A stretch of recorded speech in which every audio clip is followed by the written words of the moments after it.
Welcome to the Workology Podcast, a podcast for the disruptive workplace leader. Join host Jessica Miller-Merrill, founder of Workology.com, as she sits down and gets to the bottom of trends, tools, and case studies for the business leader, HR, and recruiting professional who is tired of the status quo. Now here's Jessica with this episode of Workology. Welcome to the Workology Podcast, sponsored by Upskill HR and Ace the HR Exam. Today's podcast, and this is my favorite series, folks, it is the CHRO series, or Chief Human Resources Officer series. We dive into that CHRO role, or Chief People Officer, and talk about the roles and responsibilities that they play in dealing with human resources, as well as organizational development and implementing policies of change to help improve the overall efficiency of the company. Today, I'm joined by Marisa Peters. She is the Chief People Officer at VideoAmp, where she is responsible for creating strategic talent plans to support the candidate process and employee lifecycle. Marisa, welcome to the Workology Podcast. Hi, thanks for having me. Really glad to be here. Let's start with some background. You've been in HR roles going back to 2009. How did your experience and job titles evolve over time into your current role of Chief People Officer? Yeah, that's a great question. I think years ago, if someone would have told me I would be in this position, I would have, laughed or been shocked. I'm not sure which, but, I got my start in working in the people space from a program management sort of point of view, when Sony Pictures was really re-envisioning the way they thought about people and talent at their organization. And so for me, it was really special to get to go through that change management process, establishing the systems, the practices, the ways of engaging and interacting with people within a studio environment. I moved out of that program management role into talent acquisition space. And it was around the same time that our diversity and inclusion efforts were starting at the studio. So really got my hands and feet dirty in terms of getting to hire people at various levels and stages in their careers, from very senior level to those, fresh out of school. And then work hand in hand with the executive leadership at the studio to think about how we're bringing people with unique and varied backgrounds and experiences to make the workforce all the more vibrant and indicative of our customer base on a global level. I oversaw talent acquisition for a number of years, and then moved to an internal facing role as the space of talent management was coming on the scene. And so in that space, got to focus on internal mobility, the way that we thought about having conversations mainly with our employees that would be indicative of those that we would have originally had with candidates outside of the company. And so that was a really special experience for me to learn about strategic talent planning, succession, internal bench strength, gaps that we had in the business that were really going to hold us back from accomplishing our business strategy. And so that was really special for me to see the moments where people would now look at talent inside the organization differently than they would have had we not been investing in those consistent talent management practices. And then I moved into a business partnership role. And at that point, I moved over to Amazon, and I got to oversee the end-to-end experience through the lens of the business. And the business at Amazon was that of their digital media and entertainment businesses. From doing that role for a couple of years, spanning a number of different individual business segments within Amazon, I moved out of the larger corporate environment into that was more of a later stage startup.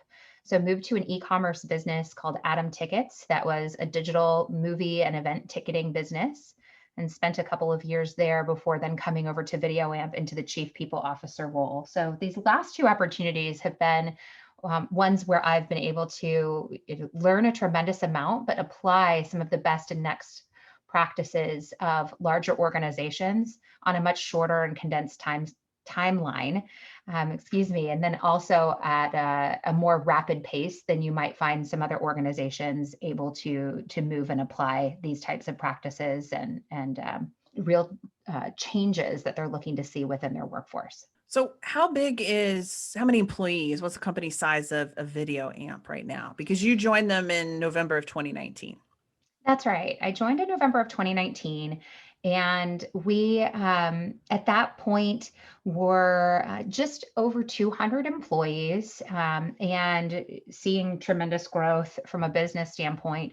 We did go through restriction of the workforce around the pandemic, and that actually has helped position us for tremendous growth opportunity based on where we sit right now. So we're just shy of 200 employees, and looking to scale this year, adding another third of our workforce as we continue to grow.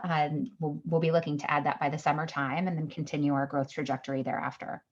What's interesting because you joined in November, end of 2019. Of course, we hit the pandemic and it was just 3 short months later for you.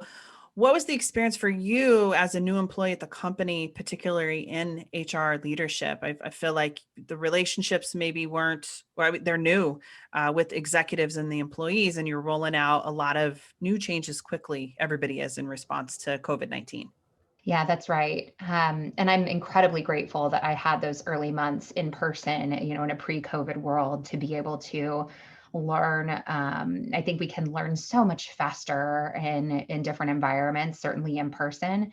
And now I think we've learned to adapt and adjust to everyone being in this in-home displaced environment. But yes, you're exactly right, Jessica, where fresh into the organization with a challenging and yet also inspiring mission ahead of us to then be faced with a pandemic certainly is unique.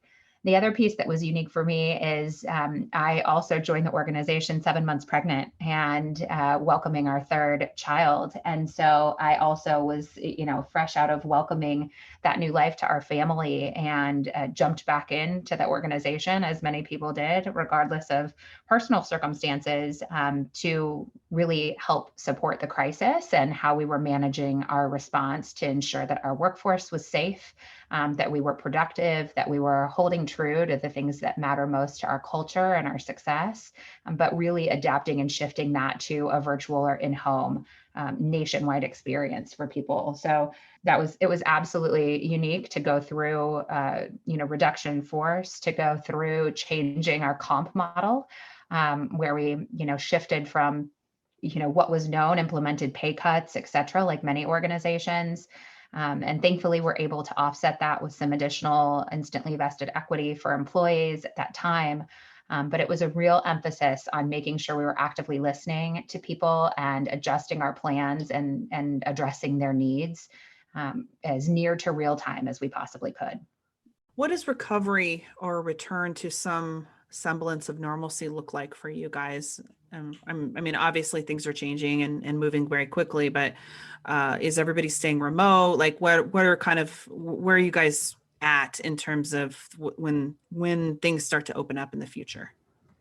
Yeah, I think there's a lot on the horizon that gives us great hope. One being, what we're learning about in terms of the vaccine and the protections that that's affording people to return to, as your point, that sense of normalcy. I don't think we'll ever know, the world as it was before the pandemic. So it's really, how do we continue to live and thrive in this post-COVID world? And for us, that is absolutely going to be a blend of, in person and flexibility to meet people where they're at. We pride ourselves on being a people first organization, and that it's about, optimizing our workforce to drive tremendous business results.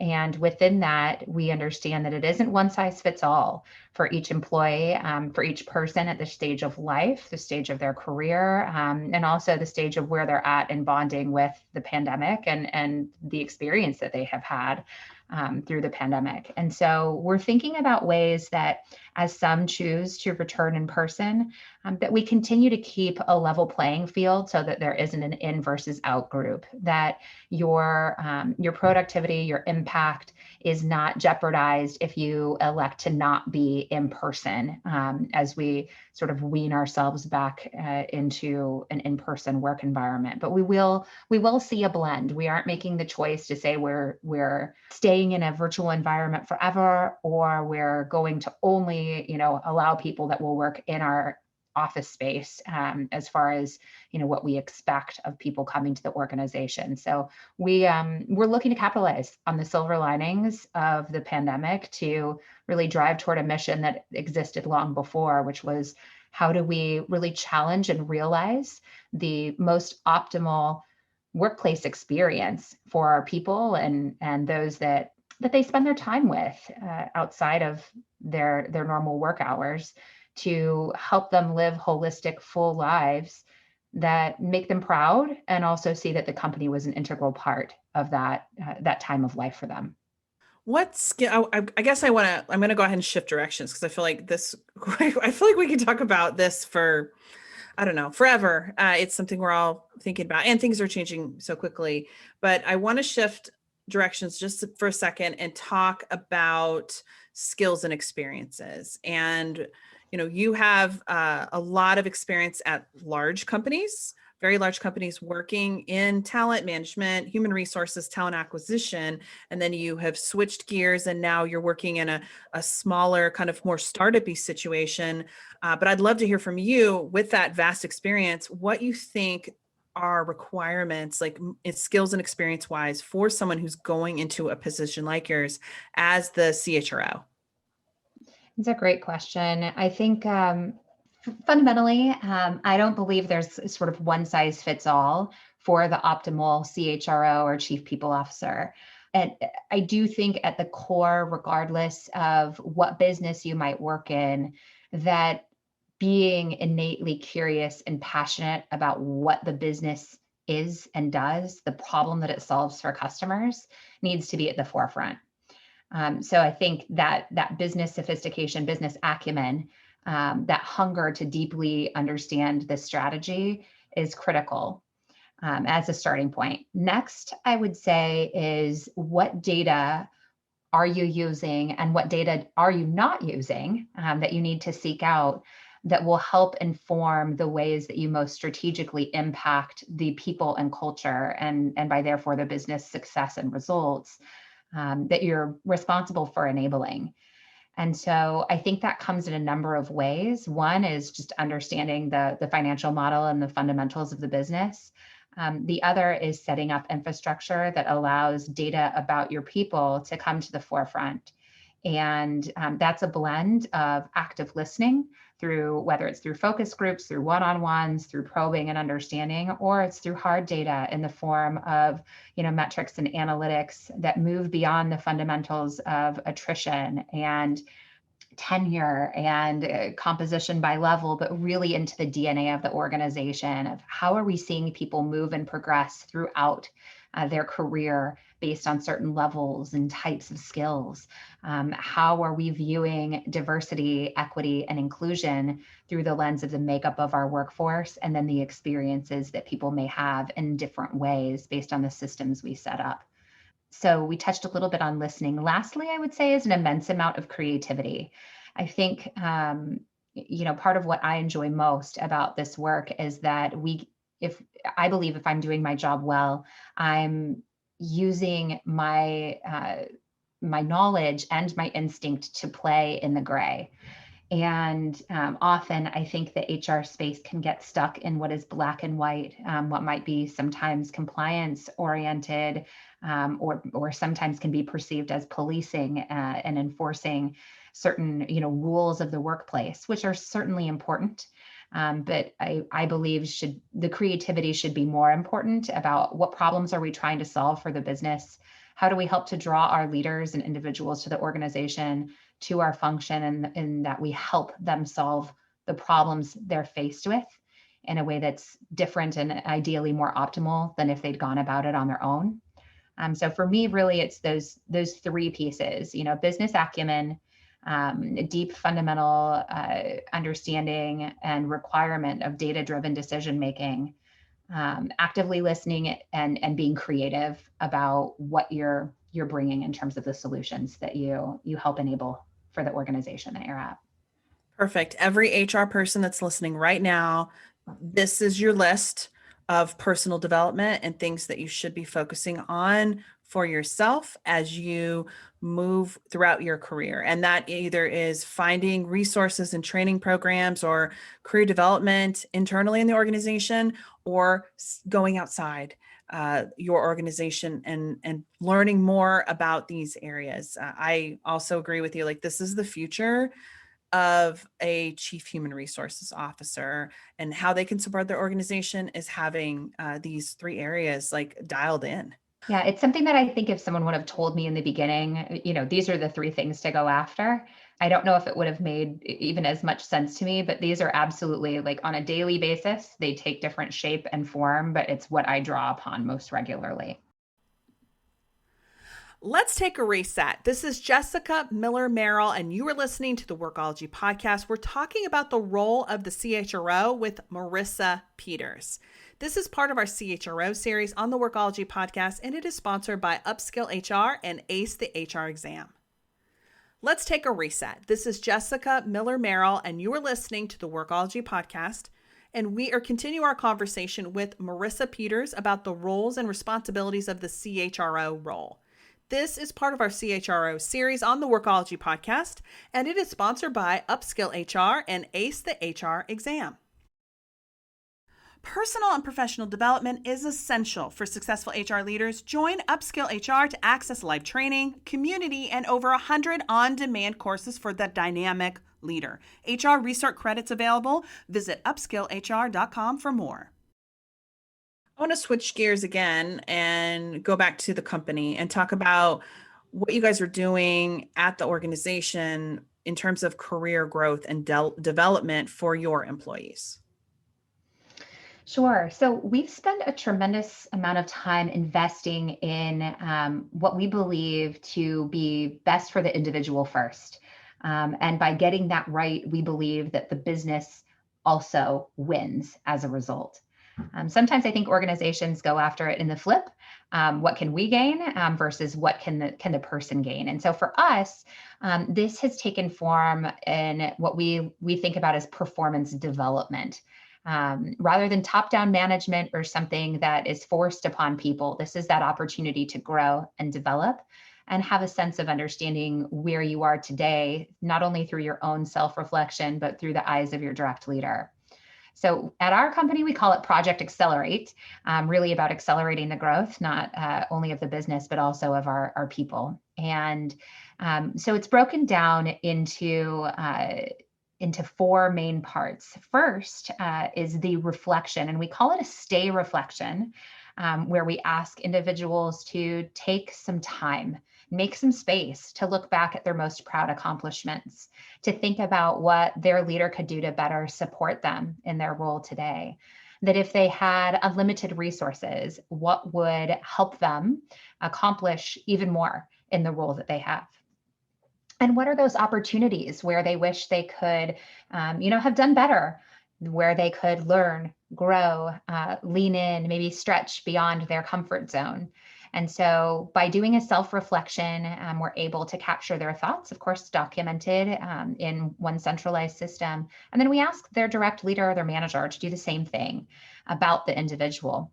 So that then prompts a conversation to talk through it, make sure we align, ask questions, and deeply understand where performance sits today. And then it's all about the so what. Great to talk about it, great to recognize and align, very important to have that, but it's really about what we do with it as a result. And so we then move into career growth planning, establishing tangible, specific, time-bound plans to truly accelerate someone's plan forward.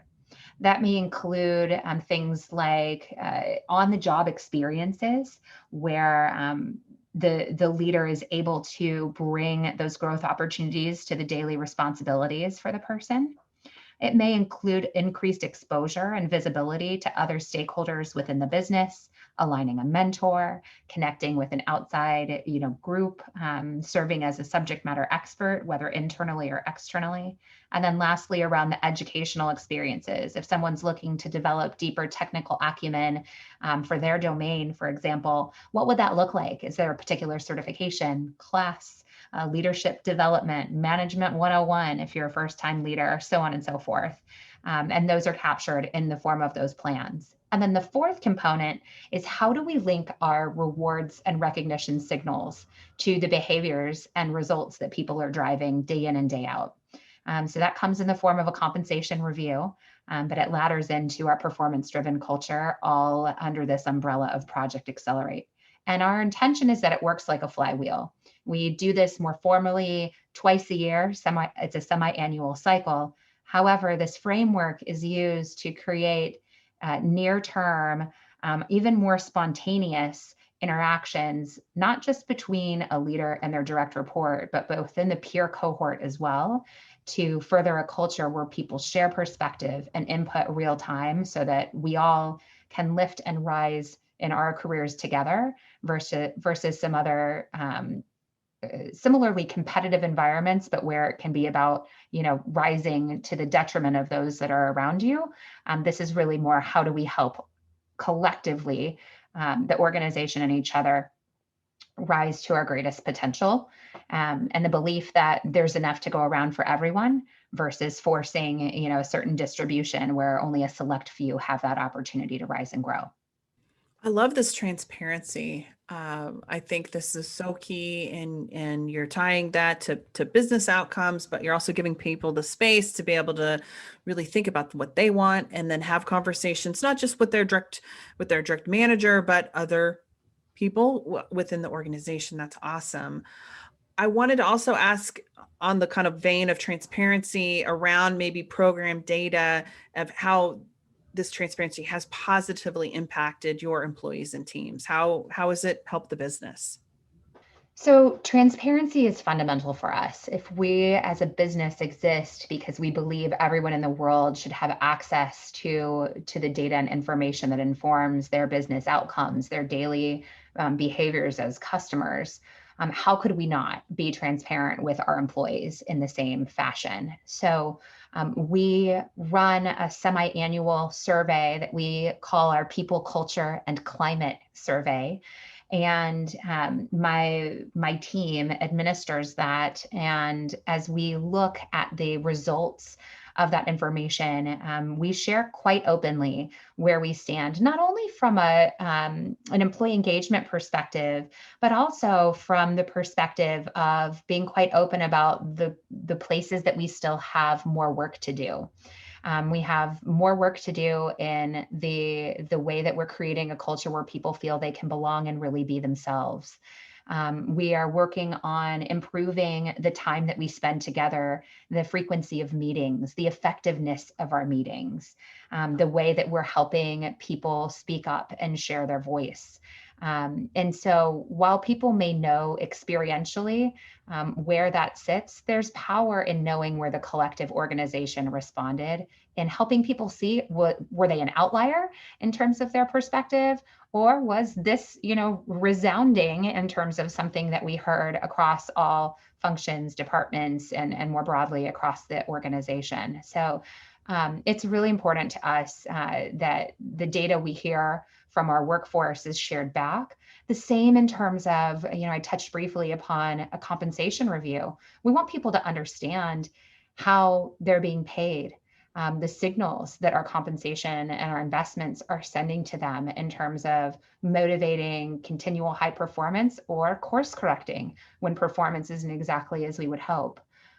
We don't want to have a workforce where there are surprises, or more so where they feel they have to go around and on like a reconnaissance mission to try and figure out what's going on where. We really have worked hard, especially through the pandemic, to have a frequent, ongoing, and trustworthy dialogue with our workforce that not only enables our values, but enables people to just put their shoulders down and know that the company is going to shoot them straight.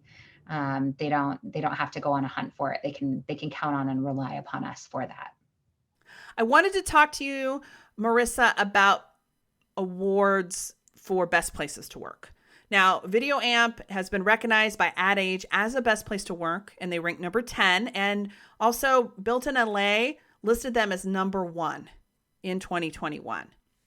Previous awards for VideoAmp include Inc. Magazine, ranking them or listing them as a best place to work in 2019, and again by Built in LA in 2020.